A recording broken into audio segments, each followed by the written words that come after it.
मैं कौन हूँ? मैं हूँ ज़हरी बाजी। और आज जब मैं सबको देख सुन भी रही थी तो मैं शुक्र बजा लाती हूँ अल्लाह पाक का कि मैं पेशावर पैदा हुई। और मैं उन खुशनसीबों में से भी हूँ जिनको अल्लामा हैदर, इरफान हैदर आबदी साहब, मोहसिन नकवी साहब, सर हम्फ्री पीटर साहब, मौलाना हसन जान साहब, इन्होंने बेटी का शर्फ बख्शा है। और हमारे पेशावर में इतना अच्छा है कि खून कोई भी बहे वो खून होता है, उसके लिए सब दिल दुखाते हैं। और हमारे पेशावर में कोई वो नहीं है शिया सुन्नी क्रिश्चियन हिंदू, हम सब भाई भाई हैं वहाँ पर। और पेशावर वो वाहिद जगह है जहाँ पर चर्च और मस्जिद नेक्स्ट डोर नेबर है और आज तक झगड़ा नहीं हुआ। तो ये मेरा अपना भी इंट्रोडक्शन है क्योंकि बिलोंग टू पेशावर। पैदा महल में हुई लेकिन बैठना मुझे ज़मीन वालों के साथ अच्छा लगता था। तो छोटी सी उम्र में ही जब 6 साल की थी तो बाप को पता चल गया कि हाँ ये मेरा बच्चा मलंग भी है, अल्लाह लोग है। उसने मेरी ट्रेनिंग शुरू की और 6 साल की उम्र में पहला डोनेशन मैंने शुरू किया। तो अल्हम्दुलिल्लाह अब तो 50 साल हो गए काम करते हुए। उसके बाद आ जाता है मेरा बैतुल हसान। बैतुल हसान मैंने शुरू किया, इसका मतलब है खूबसूरत बच्चियों का घर।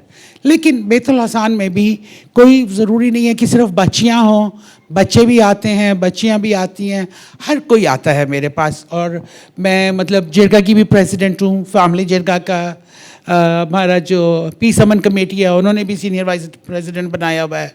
पीरू भी, मतलब मैं हर एक का काम करना पसंद करती हूँ। फिर जी हम पहले तो अनाज और सब कुछ कर रहे थे, फिर मुझे भी यही ख्याल आया कि क्यों ना मैं एक उनको हुनर देना सीखूं। अच्छा जी, बैतुल हसान पे ही थी तो मैंने यही सोचा कि हम अनाज भी जितना देते हैं वो खाया जाता है, ख़त्म हो जाता है, डोनेशन दे ख़त्म हो जाता है, तो क्यों ना मैं हुनर देना शुरू करूं। और ज्वेलरी मेकिंग और ये सब कुछ मुझे खुद आता था, मैंने हुनर देना शुरू किया अल्हम्दुलिल्लाह। और सब बाइस फ़ख्र बात ये भी है कि मैं यूथ और इन चीज़ों पे नहीं जाती। मेरे कोर्स में ये काम कर रहा है क्या? अच्छा, मेरे कोर्स में उम्र की कोई कैद नहीं है, सिर्फ ज़रूरतमंद इंसान। और अल्हम्दुलिल्लाह जब करती रही तो शादी से पहले बाप से सारा फंडिंग लेती थी, बाप के बाद हस्बैंड से लेती थी। फिर ज़रा सा वक्त आया वो तंग हुए, अपनी ज्वेलरी सारी निकाली, वो इस्तेमाल की और मैं चलती रही। फिर मुझे पता चला कि अभी क्या बताना था, नहीं नज़र आ रहा से। अच्छा, फिर मुझे पता चला हमारे पेशावर में कुछ लोग आए हैं और वो शेल्टन रेजिडोर में ही वर्कशॉप कर रहे हैं। उस दिन बड़ी तेज़ बारिश भी थी, लेकिन मेरे दिल में एक उमंग थी कि शायद, क्योंकि देखो अभी भी हालात तो ख़राब हैं और सब कुछ ख़त्म कर चुकी हूँ। इवन दो मैंने अपना पॉकेट मनी भी 4-5 महीने का एडवांस ही अपने हस्बैंड से ले लिया था और कोर्सेज़ ख़त्म हो चुके थे और नए कोर्सेज़ करने थे। मैं गई वहाँ पर, मिली उन लोगों से, लेकिन वहाँ ये पता चला कि जी यूथ के लिए हो रहा है। और मैंने कहा अच्छा, वापस आ गई। लेकिन मेरा हमेशा ये है कि जैसे अभी वो मोहसिन भी पहले बच्चा कह रहा था और दूसरा भी पीडीए का और उनकी चीज़ों का कि क्रिश्चियन बेवा जाए या मुस्लिम बेवा जाए, नो, उन सब का हाल एक ही होता है, चाहे मुस्लिम हो या क्रिश्चियन। सरकारी ऑफिसर है। जब घर से निकलो अल्लाह की मदद मांग के निकलो, दुरूद शरीफ पढ़ के निकलो, कामयाबी मिलेगी। क्योंकि बेवा बेचारी बेवा ही होती है, चाहे जिस मज़हब की हो। पावर होगी बोलने में तो हर चीज़ आपके पैर के नीचे होगी, पावर नहीं है तो नथिंग। तो फिर एनी हाउ वहाँ मैं उन लोगों से मिली, बहुत खुशी हुई मुझे मिल के। अल्लाह से मैंने दुआ की, मैं घर आ गई। लेकिन मार्च में मुझे एक फ़ोन आया और बड़े प्यारे, मैं उसको फ़रिश्ता ही कॉल करती हूँ, उसका नाम था मोहसिन। उसने कहा ज़हरी बाजी ऐसे ये है प्रोग्राम है। मेरा दिल बहुत खुश हुआ क्योंकि मैं यही समझ रही थी कि जैसे लोग कहते हैं कि जी, और मैंने देखा भी क्योंकि बहुत सी जगहों पे मैंने फंडिंग के लिए अप्लाई किया लेकिन कहीं से मुझे नहीं मिला, क्योंकि I am very sorry to say but they ask money और फीमेल, और विच आई डोंट लाइक। मैंने कहा नो, मेरा रब जो मुझे अता करेगा वही होगा। तो मुझे इस प्रोग्राम का पता चला और मैंने फिर इसका वो फॉर्म वगैरह में, मुझे मोहसिन ने कहा भी कि 2 दिन, कोई बात नहीं आप 2 दिन ले लें। मैंने कहा नहीं, मैंने शहजाद को बुलाया, मैंने कहा बेटा हमें ये देखो फरिश्ते ने कॉल किया और आओ आज ही हम फिल करके भेजते हैं। हम बहुत लेट आवर्स तक काम करते रहे और हमने 12 बजे से पहले सबमिट कर दिया और अल्हम्दुलिल्लाह हो भी गया। उसके बाद दूसरा मेरे जैसे फैमिली ने तो खैर ये सब्जेक्ट ऐसा था ट्रांसजेंडर्स और ये डिसेबल्स के लिए मेरा बहुत दिल दुखता है, क्योंकि ट्रांसजेंडर को डांस करते हुए भी उस बेचारे को जलील कर देते हैं, खैरात मांगते हुए जलील कर देते हैं, बहुत बुरा हाल करते हैं। मैं चाहती थी कि मैं इनको कुछ हुनर सिखाऊं कि ये सर के बल करें और पैरों पे खड़े हो जाएं। फिर फैमिली ने तो, हस्बैंड ने तो कुछ नहीं कहा मुझे, फ्रेंड्स भी बहुत, क्योंकि उनको पता है कि मैं हमेशा हट के काम करती होती हूँ, कि आई डोंट फील शाय, क्योंकि जाना मुझे डेरों पे पड़ता है उनके, जहाँ पे आपको पता है कि it's look like a red street area, पर मैं हूँ और इंसान की अपनी पर्सनालिटी होनी चाहिए। और मैं आप सब बच्चों को भी कहूँगी, क्योंकि हम लोग खुश नसीब लोगों में से हैं कि इस दफ़ा मोर देन 60% हमारी यूथ है जो 100 साल में एक दफ़ा हर कौम को मिलता है। तो हमेशा याद रखो कि इंसान खुद होता है जो होता है, और हमसे ही सोसाइटी बनती है। जहाँ आप देखो मदद है, आप ज़रूर पहुँचो। बट एनी हाउ, फिर इन लोगों ने सब ने मेरा मदद किया और मैंने ये शुरू किया। फिर मैंने वहाँ काम शुरू किया जाकर, तो आपको पता है हमारे मुल्ला हजरात, उन्होंने मुझे रोका, जरी बाजी आप क्या, आप जरी बाजी हैं और आप इस तरह काम करती हैं, और ये आप क्या इन लोगों में जा रही हैं, और ये तो फ़लाँ हैं जो मैं लफ्ज़ भी आप बोल नहीं सकती, और कराहत फरमाई गई है। मैंने उनसे कहा, मैंने खुदा का खौफ करो, मेरे अल्लाह की मखलूक है। इसलिए कि हम वो तो कर लेते हैं, जल से जुलूस निकाल देते हैं फ्रांस के ख़िलाफ़, इसके ख़िलाफ़ कि तौहीन रिसालत हुई, बेशक मैं मानती हूँ, लेकिन जब हम किसी को कमतर समझते हैं, किसी को बदसूरत समझते हैं, उस वक्त हम भूल जाते हैं कि हम अल्लाह की तौहीन कर रहे हैं। मुसव्विर खालिक हमारा रब है, उसने बनाया सबको। फिर मैंने उन मुल्लाओं को भी सही फिक्स कर दिया अल्हम्दुलिल्लाह, क्योंकि उनको सबको पता है कि फिर अंदर की जरीबाजी जाग जाए तो फिर वो क्या हाल करती है।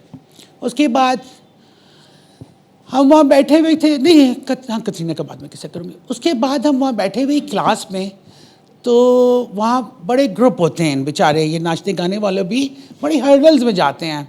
तो वहाँ एक ग्रुप आता है, क्योंकि मेरे अपने पास भी बहुत से विक्टिम हैं जो बेचारे नए ट्रांसजेंडर को जो खूबसूरत है उसको उठा के ले जाते हैं। और मैं ऑडियंस से सॉरी बोलूँगी, माफ़ी चाहती हूँ 3 टाइम्स, कि वो उनको ले जाके उनकी मूवीज़ भी बनाते हैं, उन सर के बाल उनके काट देते हैं और बहुत ज़लील व ख्वार करते हैं उन बेचारे। वही ग्रुप, क्योंकि मैं सर्च में भी रहती और मैंने उसको देख लिया कि मुखबर कौन है, वो भी मुझे पता चल गया। तो मेरी क्लास का एक नया बच्चा आया हुआ था, तो आ गए ये लोग। और 2 दिन पहले भी एक और मेरी बहुत अच्छी, जो मेरी मॉनिटर और सुपरवाइज़र भी है वहाँ पर, उसके लिए आए थे, और उस दिन नशे में धोते आए थे। तो रात को मैं वहाँ थी नहीं, मैं तो इशा तक नमाज वो क्लास लेती हूँ। तो जब उन्होंने अंदर बुलाया भी और बड़ा, और सब बेचारे काँप रहे ना, मैंने कहा हुआ क्या? कहेंगे बाजी नया हिजड़ा आया और ये लोग आ गए हैं, और ये तो बिला है, वो लोग बिलास कहते हैं उनको, बिलें आए हैं और ये उठाने आए हैं। मैंने कहा इनकी ऐसी की तैसी। मैं उठ के गई, मैंने कहा आपको पता नहीं है कि सराना बैठी हुई, आप अंदर कैसे आ गए? वो जी आप देखें यार, हम अपने काम से आए हैं। मैंने कहा तुम अपने काम से आए हो, मैं भी अपने काम से आई हुई हूँ। और दूसरा ये है कि मेरी क्लास हो रही है, जब तक मेरी क्लास होगी तुम यहाँ से किसी को अंदर नहीं बुला सकते कमरे में, वापस भेजो इन बच्चों को। वो समझे शायद मैं कोई औरत होंगी और इस तरह उस तरह करके, बट एनी हाउ हमारी थोड़ी तल्ख कलामी भी हुई, लेकिन उनको मैंने कह दिया, मैंने कहा तुम औकात में आ जाओगे, क्योंकि मेरे साथ तो मेरा अल्लाह होता है हमेशा। फिर वो चले गए, और उसके बाद मैंने खैर थोड़ा बहुत तो वो किया, पुलिस वालों से भी बातचीत कर ली, वर्बली लिखा उनके लिए नहीं, इसलिए कि अगर लिखा लो फिर इनके साथ गंदगिरी ज़्यादा होती है। फिर उसके बाद वो दोबारा आए, क्योंकि सब ने उन्हें बता दिया, मैंने FIA और उन लोगों को भी इन्फॉर्म किया। मैंने कहा ऐसी चीज़ है तुम्हारी बाजी के साथ। उन्होंने कहा बाजी आप फिक्र ना करें। फिर वो लोग आए दोबारा और उन्होंने अपोलोजाइज़ किया मेरे सामने कि जी हमसे ये हो गया और वो। मैंने कहा चलो ठीक है, तुम भी अपना तरीके से रहो, और ये याद रखना कि जो मेरे स्टूडेंट्स होते हैं, मेरे बच्चे होते हैं, 30 मेरे स्टूडेंट हैं और 10-15 जो है वो भी मेरे स्टूडेंट्स ही हैं, लेकिन लिस्ट में नहीं है वो। मैंने कहा इनके साथ कभी कुछ मत करना।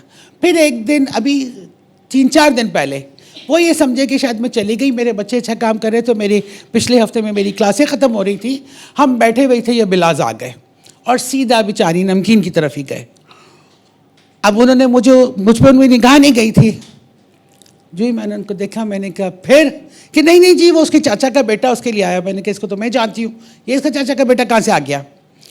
तो एनी हाउ फिर वो बेचारे चले गए। और अब परसों भी शहजाद के सामने गुरु भी बता रहे थे कि अब वो बाहर शीश लगाते हैं, अंदर नहीं, क्योंकि सब में इसका मतलब ये मेरा देर से हो रही है, अब ज़्यादा बोल रही हूँ, लेकिन आप लोगों को भी समझा रही हूँ कि अभी आप बच्चे हो, आपने बहुत दूर तक जाना है। हमेशा याद रखो, अल्लाह शहरक से ज़्यादा नज़दीक है। अच्छा, ये तो हर्डल्स थी। फिर उसके बाद हमारा एक से पहले मुझे कहा कि आप मेरे पास काम करें, उधर करके उसने मेरे से पैसे भी ले लिए, मुझे बदनाम करने की भी कोशिश की। बहुत सी जगह गई तो अल्हम्दुलिल्लाह कि मेरा एक नाम है, सब लोगों ने कहा कि तुम सोच समझ के बोलो, जरीबाजी के लिए मत बोलो।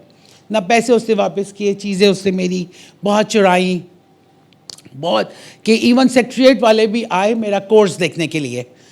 तो उनको सिर्फ मैंने इतना कहा, आ गए, चाय पिलाई मैंने कहा sir you have no right, क्योंकि आप लोगों ने कभी फंडिंग नहीं की, फंडिंग मुझे हाइव्स और समर ने की है, आप यू हैव नो राइट। लेकिन जब उन्होंने देखा बहुत खुश हुए कि बहुत अच्छा सामान था। अब हम आते हैं अच्छाइयों की तरफ।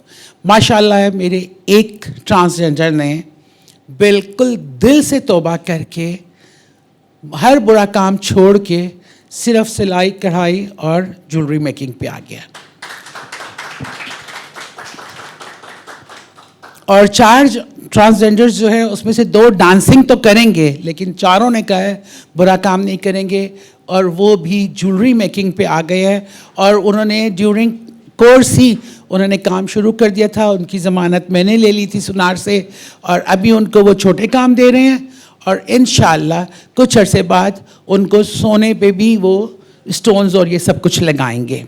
फिर इसके साथ साथ मैंने बच्चों को थोड़ा कपड़ों पे भी स्टोन्स और ये चीज़ें सिखाई, क्योंकि मैं कर तो सकती हूँ तो क्या अच्छा सिखाना चाहिए, उसमें भी बहुत ज़्यादा। तो माशाल्लाह मेरे 1, 4 और 2-3 और हैं जो वो कह रहे हैं कि हम छोड़ देंगे, हम तौबा करेंगे, क्योंकि ये बेचारे सारी रात मुजरा भी करते हैं, तो कभी कभी 30 रुपए लेकर आते हैं। तो वहाँ पे ये होता है कि 1 घंटे में 4 बच्चे बैठ के जब 720 मोती बना लेते हैं, उनके 400 रुपये उनको मिलते हैं। तो उनसे मैंने यही कहा, उन्होंने भी मुझसे प्रॉमिस किया कि बाजी आप हमें कभी छोड़ेंगी नहीं, और मैंने कहा मैं कभी नहीं छोड़ूंगी। और मेरे जो 2 यहाँ पे हैं, एक जो कल्चर के लिए और एक वो जो दूसरे हैं, आपको कभी भी पेशावर से ज़रूरत पड़े, क्रिश्चियन कम्युनिटी का बड़े बड़े हीरो बैठे हुए हैं हमारे पेशावर में, और हमारा पेशावर का माशाल्लाह बहुत अच्छा है, वहाँ सब भाई भाई हैं। और लव यू ऑल। और बहुत ज़्यादा टाइम ले लिया, लेकिन ये मेरी कहानी है।